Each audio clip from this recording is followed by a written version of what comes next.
we remain steadfast in our commitment in delivering local news that matters. Stories that inspire. Enriching the lives of Filipinos in the Philippines and across the globe. This is your GMA Regional TV. Buong puso para sa Pilipino.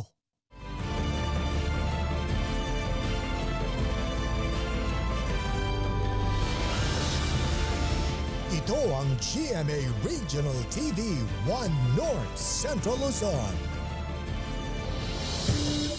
Masantos yang aram na imbag gamale maya pagat panapon kapuso. Narito na ang One North Central Luzon. Hatid namin ang mga pinakamalaki at pinakahuling balita sa Hilaga at Gitnang Luzon. Live mula rito sa GMA Dagupan Station, ako po si Chris Zuniga. Na-ospital ang 18 anyos na lalaki sa Santa Barbara, Pangasinan matapos na tuklawin ng kobra sa hita. Narito ang report ni Russell Simorio.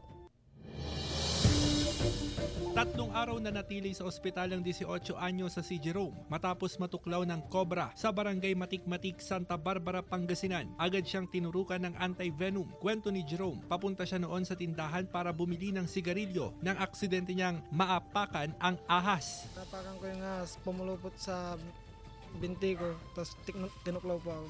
Hindi ko po namalayan na ahas po pala yung nakakagat sa akin. Tapos nung pabalik po ako, hindi ko pa po naramdaman. Siguro mga nasa 30 minutes o 20 minutes, bigla na po ako nawala ng malay. Ayon sa kapatid ng biktima, walang malay si Jerome nang itakbo sa ospital. Nangitim na rin daw ang katawan, kaya itinuturing nilang himala ang pagkakaligtas niya sa tuklaw ng kobra. Ano naman po, sabi niya, observation lang naman daw po. At saka parang hindi naman na siya nakakitaan ng signs na may ano mo talaga, yung naanahan siya ng kamandag. Kasi oo, naturukan po agad siya. Ayun, ng anti-venom po. Hindi pa nahuhuli ang ahas na nakatuklaw sa biktima, kaya nagdulot ito ng takot sa mga residente. Nagsasagawa ng snake hunting sa lugar na posibleng pinagtataguan ng ahas. May nakita sa lugar na halos 2 talampakang hunos ng kobra. Ayon sa Health Authority, delikado ang kamandag ng kobra. Maaari itong ikamatay sa loob lamang ng ilang minuto. Iwasan mo natin na maglagay po ng mga rubbing alcohol or yung mga other chemicals na i-apply doon po sa bite, no? Mabuti na po na ilipat na po natin yung pasyente agad sa pinakamalapit po na hospital po. Kasama si Ron Alistair Tañedo, Russell Simorio, One North Central Luzon. May itinakda ng petsa kung kailan matatapos ang road elevation project sa Arellano Street sa Dagupan City. Makibalita tayo live kay Claire Lacanilaw. Claire? Chris, bagamat tapos na ang konstruksyon sa ilang pangunahing kalsada, ay ipinagpaliban muna ng Public Order and Safety Office ang pagpapatupad ng two-way traffic scheme ngayong araw. Ito'y para bigyang daan ang ginagawang konstruksyon sa bahagi ng MH Del Pilar Street. Ayon naman sa Public Order and Safety Office, kung magpapatupad sila ngayon ng two-way traffic scheme, lalo na sa bahagi ng Junction at Arellano Street, ay magdudulot o makakaapekto lang ito sa mabigat na daloy ng trapiko sa ilang pangunahing kalsada dito sa Dagupan City. At target naman ng city government, maging ang DPWH na matapos sa March 30 ang ginagawang konstruksyon sa bahagi ng Arellano Street, maging sa MH Del Pilar ay target nilang matapos sa April 15. At tiniyak naman ng ilang utility companies na walang makakaapekto na linya ng kuryente at ilang linya ng tubig sa ginagawang konstruksyon, lalo na dito sa MH Del Pilar Street. At yan muna ang latest dito sa Dagupan City, Chris. Saglit lang, Claire, no? Sinasabi natin na March 30 ay matatapos ang ilang road construction sa ilang major thoroughfare sa Dagupan City. Kaugnay nito, aabutan kasi yung paggunita sa mahal na araw. So meron bang ipapatupad na traffic management scheme o traffic rerouting sa mga araw na iyon? Chris, ayon naman sa Public Order and Safety Office, nakatakda o sure na yan sa March 30 na ipatupad nila ang two-way traffic scheme sa ilang pangunahing kalsada dito sa Dagupan City, lalo na sa pagsapit ng Semana Santa. Tiniyak naman nila ang kanilang kahandaan sa magiging sitwasyon sa daloy ng trapiko pagdating nga ng pagdagsa ng tao sa pagsapit ng Semana Santa. At paalala naman ng otoridad sa publiko na sumunod sa batas trapiko at maging sa mga pagparada sa hindi angkop na lugar upang hindi makaapekto sa daloy ng trapiko dito sa Dagupan City. Chris. Maraming salamat, Claire Lacanilaw. Nilooban ng hindi pa nakikilalang kawatan ng isang silid-aralan sa Dagupan City National High School. Naritong report. Kuha sa CCTV camera ang pagpasok ng isang babae sa Dagupan City National High School. Makikita sa isa pang kuha ng CCTV ang pagdaan ng babae sa hallway ng isa sa mga school building. Tila may hinahanap, maya-maya pa, umakyat sa ikalawang palapag. Makikita rin ang paglabas ng parehong babae, pero may bitbit na siyang bag. Ang may-ari ng bag, isang guro, na ayon sa kanya, may pulong noon ang PTA nang mangyari ang insidente. Laman ng bagang mahigit 8,000 cash at mahalagang dokumento maging ang ilang gamit sa pagtuturo. That time po, naalala ko lang na hindi ko hawak yung cellphone. So, nung naalala ko kung nasaan yung cellphone ko, pinuntahan ko siya kagad, naka-charge pala. So, pagbalik ko, pagkakuha ko ng cellphone, pagbalik ko, yun na yung time na talagang bigla na lang nawala yung bag ko po. Ayon sa pamunuan ng eskwelahan, mahigpit na ipinatutupad ang visitor's pass, ngunit sumabay umano sa dagsa ng tao ang sospek na nagpanggap na magulang. Tiniyak ng pamunuan ng paaralan na paigtingin pa ang seguridad sa pagpasok ng mga outsider. But rest assured that we're doing our best po that we will be increasing and be more diligent in dealing with these cases. We would not like this to happen in our school premises, kaya we'll be increasing po our measures para po hindi na po maulit ma'am itong ganitong klase ng incident. Patuloy ang investigasyon ng otoridad sa insidente. Kasama si Henry Duminsil, Claire Lacanilaw, 1 North Central Luzon. Ilang traffic enforcers sa Kalasyaw, Pangasinan madalas daw nakakaranas ng pagkahilo dahil sa matinding init. Sundan sa report. Maghapon na bilad sa araw ang 38 anyos na traffic enforcer na si Maximo Joseph ng Kalasyaw, Pangasinan. Masakit daw sa balat ang tama ng araw at madalas din siyang mahilo. Medyo masyado nang mainit yun, sir. Kaya kailangan na naming sumilong. Kasi medyo masakit na sa balat pag anong kanang araw. Ganito rin ang dinaranas ng traffic enforcer na si Jesse. Medyo hinihilo kaya kailangan namin sumilong talaga. Kaya kailangan din namin ng tubig. Masakit ba sa balat yung init, sir? Opo, ma'am. Opo, sir. Sobra, sir. Sobra? Sobrang init. Nauna nang sinabi ng POSO na mayroon silang ipinatutupad na heat stroke break o maaring sumilong ang mga enforcer mula 2 p.m. hanggang 3:30 p.m. nakasagsagan ng init ng panahon. Inaasahan na raw ng Center for Health Development Ilocos ang pagkakaroon ng kaso ng heat exhaustion o heat stroke ngayong mataas na rin ang naitatalang heat index o damang init ng katawan. Binuksan na sa mga pampublikong ospital ang fast lane para sa mga biktima ng heat stroke at heat exhaustion. Usually sir, pag may mga heat stroke kasi sir, dinadiretso na sila sa emergency room kung saan mabilis po yung pagkita doon po sa ating mga pasyente po na may ganitong damdamin. Tiniyak ng CHD na sapat ang supply ng gamot sa mga ospital at barangay health centers. Usually naman po itong mga heat stroke, ang kailangan lang naman po nila ay mga supportive na medication. Ilan sa sintomas ng heat stroke ang sobrang pananakit ng ulo, pagkahilo, matinding pagpapawis at mabilis na paghinga. Russell Simorio, 1 North Central Luzon.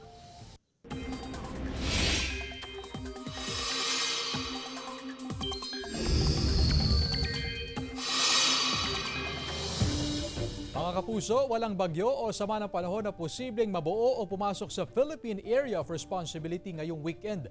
Sabi ng Pag-asa, humina ang hanging amihan at hindi rin nakakaapekto ang shear line sa anumang bahagi ng bansa. Magpapatuloy naman ang pag-iral ng mainit na hangin o easterlies hanggang sa susunod na 2 araw, pero kahit maalinsangan, posible pa rin ang ulan lalo na sa hapon o gabi.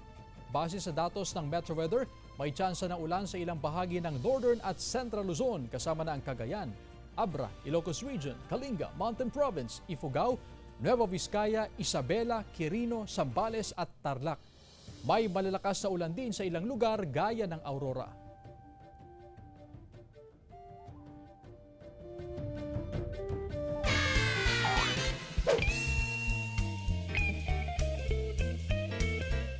Ilocano ako, nalaingak nga aglutot, pinakbet, nga rod, kat adupay ti sa bali nga, mabalin nga mailuto.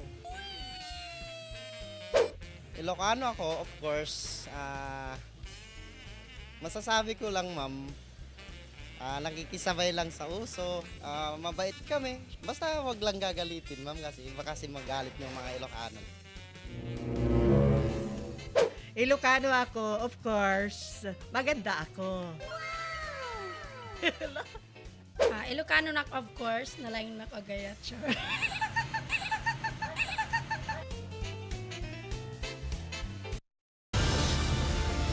Ito ang GMA Regional TV 1 North Central Luzon.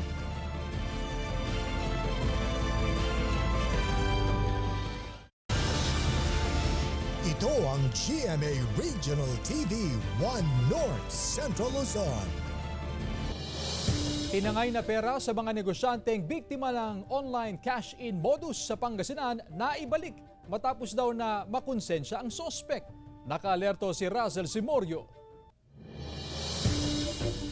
March 13 nang mailabas sa GMA Regional TV 1 North Central Luzon ang kwento ng isang nabiktima ng online cash-in modus sa Barangay Nalsian Norte, Malasiki, Pangasinan. Makalipas ang 2 araw, ang panlulumo ng negosyante napalitan ng ngiti.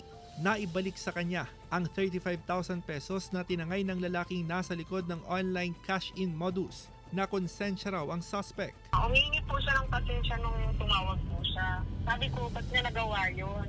Sabi niya, nagdipit lang daw siya. Naibalik na rin sa isa pang biktima sa Alcala ang perang tinangay ng parehong suspect. Bagamat naibalik na ang pera, may trauma pa rin umano ang mga negosyante sa nangyari. Doble ingat sila ngayon sa negosyong online cash-in para hindi na muling mabiktima. Mas maingat po kasi dati naman talaga, in first po talaga policy namin. Nung oras na yun, saka yung customer na yun, biglang nabago yung patakaran namin. Dahil mayaman siguro siya, nagtiwala yung kasama ko kaagad. Sinubukan ng news team na tawagan ng suspect para sa kanyang pahayag, pero hindi ito sumasagot sa aming tawag. Hindi na raw magsasampa ng reklamo ang biktima. Paalala ng pulisya sa publiko, maging mapagmatsyag sa dami ng online modus. Dilingid sa kalaman ng ating mga kababayan na may mga nai-scam. So ang paalala po natin sa ating mga kababayan ay huwag pong maniwala agad sa mga online. Kasama si Ron Alistair Tañedo, Razel Simorio, 1 North Central Luzon. Samantala, kaso ng suspected measles sa Region 1 tumaas ng 25% mula January hanggang March 2024. Narito ang report. Nababahala ang Center for Health Development o CHD sa pagtaas sa natatalang suspected measles o tigdas cases sa Region 1. Hindi pa man natatapos ang unang quarter ng taon. Umakyat na ng 25% ang suspected cases kumpara sa naitalang suspected cases sa parehong panahon noong nakaraang taon. 31 suspected cases ang naitala ngayong taon kumpara sa 24 suspected cases noong nakaraang taon. Nakatakdang magsagawa ng malawakang bakunahan kontra measles kung saan karaniwang mga batang tinatamaan ng sakit. Hindi binabawal-bawalan po munang maglalabas po ng sa kalsada, stay muna po sa bahay. Iwas sakit po, mahirap po magkasakit ngayon. Ngayong mainit ang panahon, kabilang din sa binabantayan ng Health Authority ang pagtaas sa kaso ng tinatamaan ng sore eyes. Mabilis din ang transmission nito. Tumataas po yung incidence natin ng sore eyes. Dahil po tuwing summer, mas marami po tayong air pollutant, mag-scratch tayo ng ating mga mata. So ito po yung nagiging daan para sa mga bacteria or sa mga viruses na pumunta po sa ating mga mata. Dinala sa RHU ni Aling Mayra ang kanyang anak para ipa-check up. Pagkagising kasi ng kanyang anak ay namumula na ang kanang mata. Hinala niya, tinamaan na ng sore eyes ang anak. Sore eyes po siguro ma'am kasi sa sobrang init na rin po ng panahon. Kaya iwas na lang po pag sobrang init sa loob lang ng bahay. Panawagan ng Health Authority sa publiko na iwasang mag-self-medicate sa ganitong uri ng mga sakit. Magpakonsulta sa klinik para mabigyan ng tamang medical treatment. Kasama si Daryl Peralta, Just Jasmine Gabriel Galban, 1 North Central Luzon. Kauna-unahang Combined Arms Training Exercises o CATEX-katihan ng AFP isinagawa sa Capas, Tarlac. Sundan sa ulat ni Jasmine Gabriel Galban. Gamit ang Atmos 155mm self-propelled guns, magkakasunod ang live fire na isinagawa ng 502nd Combined Arms Brigade na nagsilbing defensive line sa bahagi ng Central Luzon sa Camp Edwin Ravina Air Base sa Capas, Tarlac. Ang senaryo, may mga outside threat forces na nais pumasok sa teritoryo ng bansa. Kaya agad na inihandang artillery asset ng Philippine Army para mapigilan ang pagsakop sa bansa. Kayang umabot ng hanggang 30 kilometers ang firing range ng Atmos ng Philippine Army na pwedeng gamitin para sa offensive at defensive position. Autonomous truck-mounted ordnance system. Iyon ang mga bagong isa sa mga bagong procured na equipment ng artillery. May mga pagkakataon na nag-jam ang Atmos. Kung ano man yung nakita naging performance ng mga assets natin sa ground, no? Kanina titingnan namin lahat 'yan, and yun nga sabi ko kanina, part of our exercise is the validation. Mahalaga ang CATEX-katihan na isinasagawa ng Philippine Army dito sa Capas, Tarlac na layong mapalakas ang territorial defense operation ng militar. Ito ang kauna-unahang Combined Arms Training Exercises o CATEX-katihan. Mula sa Capas, Tarlac, kasama si Daryl Peralta, Jasmine Gabriel Galban, 1 North Central Luzon. Nawawalang kapareha ng sapatos ng isang dayuhan sa Baguio City na hanap sa pamamagitan ng viral post. Tunghayan sa report.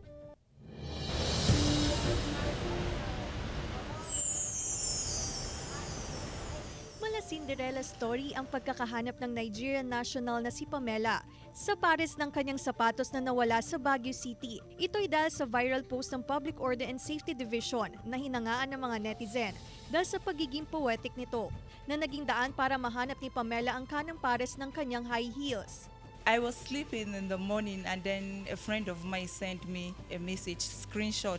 He was like, is this not your shoes? Because you complained that you miss your shoe. Is this not the pair of the shoes?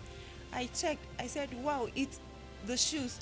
Unang nahanap ng enforcer ang sapatos sa overpass sa Baguio. Ayon sa head ng POSD Baguio na si Daryl Kim Longid, na siya ring sumulat ng tula, naisip niyang gawing creative ang post para makakuha ng atensyon. Kalimitan daw kasi hindi pinapansin ang mga post nila na lost and found items. Inabot daw siya ng 2 oras para sa pag-compose nito. It works. Our intention really is to make it as viral as possible to get to the owner of, get to Pamela. Ito ang ikalawang beses na may na-claim na nawawalang gamit sa POSD dahil sa kanilang post. Laking pasasalamat naman ni Pamela sa POSD at sa mga netizen na nag-share tungkol sa kanyang nawawalang sapatos. Claire Lacanilaw, 1 North Central Luzon. Nagbigay na ng permiso ang Vatican para imbestigahan ang isang tubong sarat Ilocos Norte na itinutulak maging santo. Tunghayan sa ulat ni Gab De Luna. Pinayagan na ng Vatican ang pagsisimula ng investigasyon para sa pagiging santo ng 13 anyos na tubong sarat Ilocos Norte na si Nina Ruiz Abad. Patuloy na nag-aalay ng dasal ang ilang deboto ng Santa Monica Parish Church na isa sa mga nagsusulong sa sainthood ni Nina. Siyempre masaya kasi bukod sa kababayan namin siya, kumari ko pa yung mami niya. Ay, mabait na batay. Siya ang pinakamabait sa lahat ng mga anak ni kumare. Ngayon na nalaman ko, pagdarasal namin yan. Pumanaw si Nina taong 1993 sa edad na 13 dahil sa cardiac disease. Kahanga-hanga raw ang matibay na debosyon ni Nina sa Eucharistia. Namamahagi pa raw ito ng mga rosaryo, Biblia, prayer book at iba pang religious items noong siya ay nabubuhay pa. Ayon sa Dicastery for the Causes of Saints sa Vatican, papayagan na ang Diocese ng Laoag para imbestigahan ang naging buhay ni Nina Ruiz Abad kung bakit siya dapat na ituring na santo. Nagagalak ang Diocese of Laoag na naibahagi sa mga taon yung natanggap galing Roma o galing Vatican, yung Nulla Osta or yung authorization to begin the process of sainthood ni Niña Ruiz Abad. Magsisimula naman sa April 7 ang beatification at canonization process ni Niña sa St. William's Cathedral sa Laoag City, kung saan magdaraos ng misa na pangungunahan ng obispo ng Diocese of Laoag. Kasama si Reynold Velasco, Gab de Luna, 1 North Central Luzon. Ito ang GMA Regional TV 1 North Central Luzon.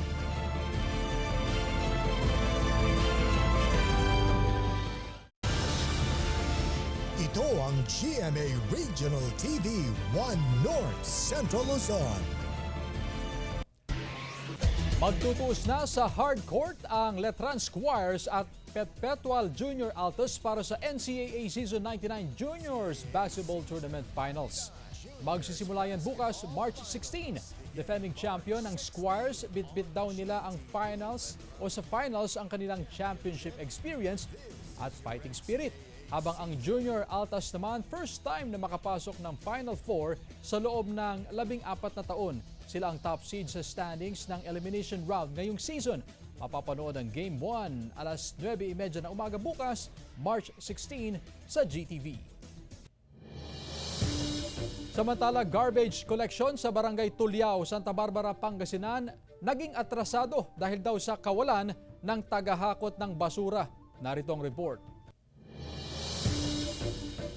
Lunes ang schedule ng garbage collection sa Barangay Tulyao, Santa Barbara, Pangasinan. Pero kahapon lang nahakot ang mga basura. Nagtataka raw ang mga opisyal ng barangay kung bakit sila lang ang na-require ng LGU na magtalaga ng garbage collector sa barangay.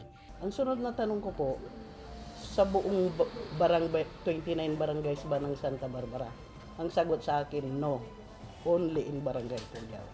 Wala kaming inallocate na personal services para dyan po. Hindi kami nakapagplantilla. Opo, hindi dating ginagawa. Pag magpa-pilot listing kami, nagsisimula kaming ayusin yung aayusin, uunahin namin yung magaling, right? Uunahin namin yung laos. What do you think? Bukod sa pagbabayad sa mga garbage loader at collectors, papalitan din ng barangay ang nakonsumong langis ng garbage truck.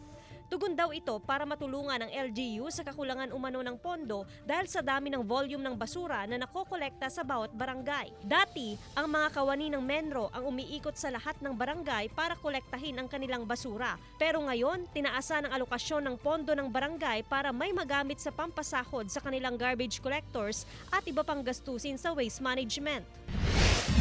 Prioridad ng ilang barangay sa Kalasyaw, Pangasinan ang pagpapatayo ng streetlights sa madidilim na sitio. Gaya sa Barangay Sungkoy, mula sa 4.4 million pesos na annual budget, 20% dito ang development fund kung saan kukunin ang pagpapatayo ng streetlights. Bukod pa sa elevation ng mga kalsada, nauna nang natapos ng barangay ang rehabilitasyon sa ilang drainage system. Naglagay na ng metal cover para hindi takaw disgrasya sa mga residente. Joan Punsoy, 1 North Central Luzon. Mahigit 100-year-old na krus na bato matatagpuan sa Pasukin, Ilocos Norte. Ating pasyalan sa ulat ni Gab de Luna. Dinarayo na ng ilang deboto ang krus na bato na matatagpuan sa Poblasyon 3, Pasukin, Ilocos Norte habang papalapit ang mahal na araw. Mahigit 100 taon na raw ang krus na bato ayon sa 94 anyos na caretaker na si Lola Visitacion Purisima. Taong 1940 raw nang buhatin ito pababa mula sa isang bundok sa bayan ng Vintar. Ginawa naman ito ng lagakan para sa mga deboto sa paniniwalang dinidinig nito ang kanilang mga dasal. Isa ito sa mga dinarayong pilgrimage site sa bayan.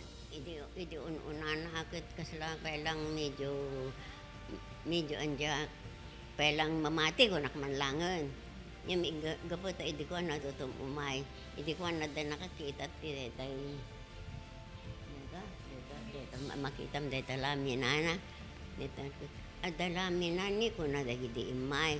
Titimat ko na aywan ni ko nakmatahang. Malaki naman ang paniniwala ng mag-asawang sina May at William Ragindin sa krus na bato. Kaya araw-araw daw nila itong binibisita upang mag-alay ng panalangin. Wala kaming araw na hindi pumupunta dito kasi nga papasalamat sa mga bigay ng Panginoon.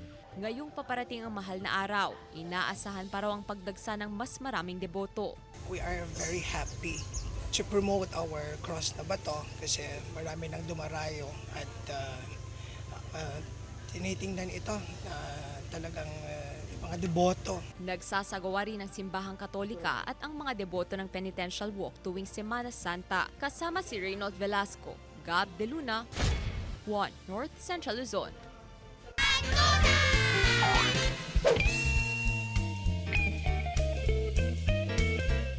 I'm from Pangasinan. Of course, almusal namin, chismis, chismis, chismis. Pangasinan si Ak, of course, gopo ak ang gano mautaak. I'm from Pangasinan. Of course, madaming pogi at maganda dito. Wow!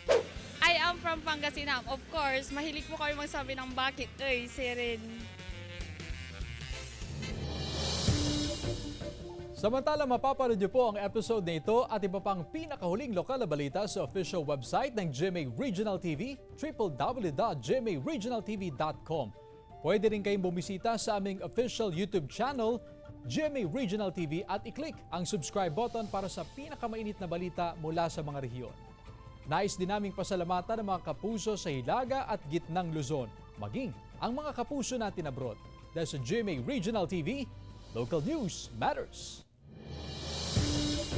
At yan ang mga pinakamalaki at pinakahuling balita sa Hilaga at Gitnang Luzon. Maraming salamat sa pagsama sa amin pati na ang mga kapuso sa ibang bansa na tumutok sa mga balita sa rehiyon. Ako po si Chris Zuniga.